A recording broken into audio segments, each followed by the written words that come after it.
Ассаламу алейкум, дусларим, всем большой привет! У нас новости для мигрантов Российской Федерации. С самого начала хочу вас, ребят, предупредить. В Москве, конкретно я знаю, узбеков и таджиков очень много.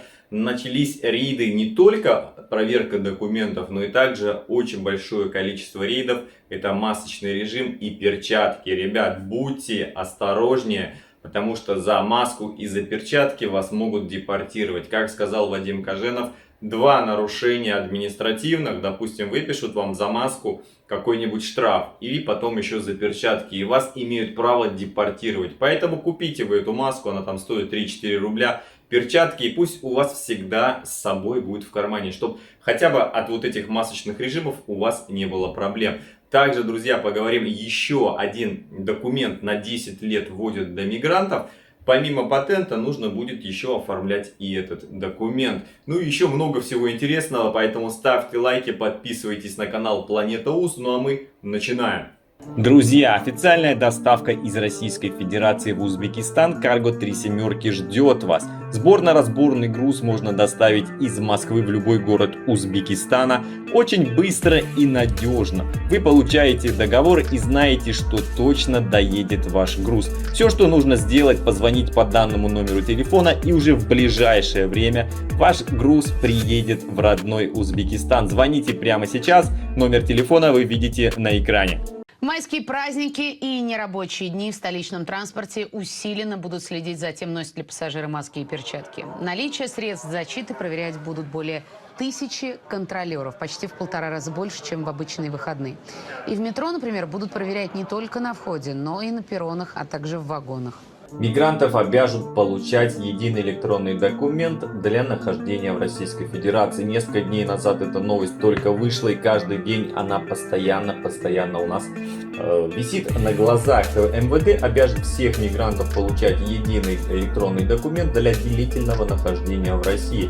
Об этом сообщили со ссылкой на ТАСС в пресс-службе министерства. Предполагается, что данный документ будет выдаваться мигрантам на 10 лет, действовать будет он 10 лет, после чего его нужно будет заменить. Все это делается для того, чтобы точно знать количество мигрантов, которые находятся в Российской Федерации, так как в связи с пандемией большое количество людей уехало. Ну и в этом документе, как написано здесь, по словам представителя ведомства, в электронном документе будет защищенный вид храниться графических и текстовых информационных каких-то аналогов, то есть будет текстовая информация о мигранте, о владельце, перечень таких сведений будет уточняться и в ходе подготовки соответствующего закона. Для чего все это делается, ребят, пока очень тяжело, честно говоря, понимание у меня возникает в голове, зачем это нужно, если и так есть патент, все просчитанные, проверены, и они существуют. Если хотят всех посчитать, считать их нужно изначально еще, когда человек въезжает. На таможне ставят ему в миграционную карточку штамп. Я считаю, там в любом случае всех просчитывают, и нету там ни лишних, ни без лишних. Любые иностранные граждане, которые попадают в Россию, они все посчитаны. Для чего нужен этот электронный документ, посмотрим. Но то, что за него, я думаю, нужно будет заплатить немаленькую сумму, это факт. И как минимум пополнение дополнительно госбюджета, возможно, да, какая-то мысль в этом есть. Но посмотрим, пока мы зарекаться не будем, пока просто читаем информацию и понимаем, что есть дополнительные обременения для мигрантов. Мы знаем, что у нас есть патент. В Москве собираются в ближайшее время ввести электронный патент и заменить обычный бумажный патент полностью. То есть в этом электронном патенте точно так же будет храниться вся информация полностью о мигранте, дактилоскопическая экспертиза, фейс-контроль и много-много всего еще. Там будет знание русского языка, экзамен его находиться, анализы все полностью. И зачем нужен еще вот этот дополнительный документ, пока возникает больше вопросов, чем ответов. Но в любом случае мы понимаем, что законы пишутся, и мы должны жить по законам той стране, в которой мы находимся, той страны.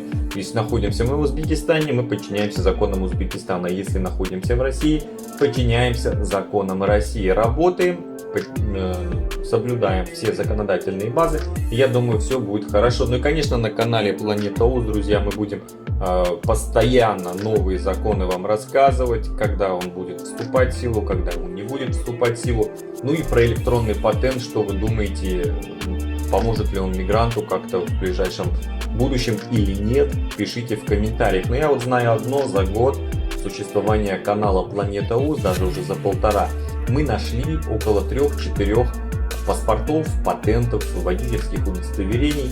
Когда через пост в сообщество мы на всю нашу аудиторию давали такой клич о помощи, призыв, и люди откликивались. И вот буквально месяц назад мы нашли паспорт в Москве, и человек остался доволен. Поэтому в ближайшем времени также будем следить, и если все-таки электронные патенты будут, может быть, его терять уже человека не будет. Но переходим дальше. Следующая новость у нас получается компания «Нонстрой» об учете трудовых мигрантов-строителей. То есть тема больная, очень строители-мигранты. Большая часть их переходит из стройки в курьерную доставку. Тут много-много всего говорилось. Но вот сегодня вышла данная новость. Вице-премьер Нонстроя Антон Морозов в рамках совещания Министерства строительства по вопросам иностранных граждан, привлекаемых в строительстве, предложил ввести новую систему оценки квалификации для таких специалистов. Соответствующая информация появилась на сайте Национального объединения. 30 апреля замглавы Минстроя Никита Стасишин провел совещание по вопросам упрощения въезда иностранных граждан, привлекаемых в строительство. К заседанию также присоединился вице-президент Нонстроя Антон Морозов и исполнительный директор Нонстроя Виктор Придиев. Посетившие встречу застройщики рассказали о нехватке рабочих кадров на стройплощадках, озвучивали трудности, с которыми приходится сталкиваться, а также представили позитивный опыт, полученный при работе через оперативный штаб и через иные формы ввоза иностранной рабочей силы на территорию Российской Федерации. Да, ребята, мы знаем, что сейчас действует еще такая возможность, это въезд через оргнабор, где заказчик полностью обеспечивает мигранта патентом оформления документов, проживанием, анализом, 14-дневным карантином. Все ложится на плечи работодателя. Как вы думаете, это хорошая идея вообще была изначально или нет? Напишите в комментариях, но есть в любом случае проблемы в любой сфере, особенно когда она только-только создается и непонятно, как в ней работать. И здесь тоже уже были у нас репортажи, когда мигранты приехали работать на стройку от какой-то компании, точно там название не написали, но не просидели 14-дневный карантин, потом еще просидели, еще. Условия были, к сожалению, мягко говоря, оставляли желать лучшего, но в итоге потом появились такие статьи, что кто-то ушел в курьеры, кто-то в доставку там каких-то еще вещей, кто-то в такси. То есть в любом случае люди разошлись. И здесь сейчас хотят в Нонстрое для мигрантов сделать квалификацию оценки их работы. Как это будет проходить, мы тоже пока не знаем. В ближайшее время, я думаю, информация появится. И на канале Планета ВУЗ вы об этом обязательно услышите. Поэтому ставьте лайки, если видео было интересно, полезно. Подписывайтесь на канал. Всем удачи, хай, салам алейкум.